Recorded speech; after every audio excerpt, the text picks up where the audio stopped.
راشه ملګرو دا وګورئ دا په افریقا کې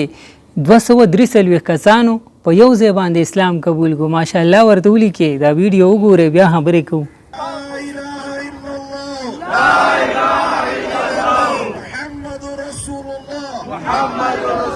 الله أكبر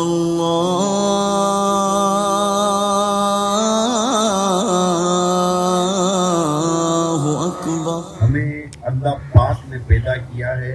और अल्लाह पाक के सिवा कोई इबादत के लायक नहीं और हमें उसी अल्लाह पाक की रब्बे कायनात की इबादत करनी है और उसके सिवा कोई भी इबादत के लायक नहीं। हम अल्लाह ही के बंदे हैं और उस अल्लाह पाक ने हमें अपनी इबादत के लिए पैदा किया है। तकबीर, नारे रिसालत या रसूल अल्लाह, नारे रिसालत या रसूल अल्लाह। السلام يا نبي السلام يا نبي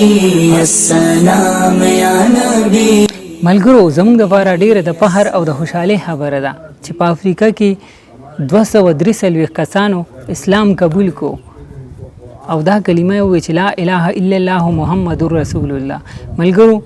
دا ډیره د فخر خبره ده او ډیره د خوشحالۍ خبره ده دا ویډیو دومره شیر کې چې د کفارو د غیر مذهبو د زړونه وچوي ځکه چې هغوی خو اکثر د قرآن بې حرمتي کوي د اسلام خلاف دي او هغوی غواړي چې د اسلام په څه طریقه باندې مونږ اسلام ته نقصان ورسو خو الله پاک ورسته روزه اسلام ته بری ورکوي او اسلام په انشاءالله په ټوله نړۍ کې به اسلام دومره خور شلوي واړه به دغه چغې وایي چې الله یو دی الله یو دی په داسې ویډیوګانې باندې د غیر مذهبو زړونه چوي کوشش کوئ داسې قسمه ویډیوګانې شیر کوئ ځکه چې د هغوی زړونه وچوي نو دغه ښه ده اکثر چې مونږ وګورو په اسلامي پوسټ باندې دونه لایک کمنټ نه څومره چې په غلطو ویډیوګانو باندې وي دا شیطاني فتنې ته هر څوک خوشحالېږي که وګورئ 007 په کامنټس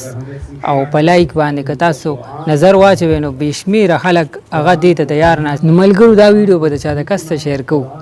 په دې سره موږ د راکې اجازت ښه ده او باد بریالي اوسئ د لوی الله په امان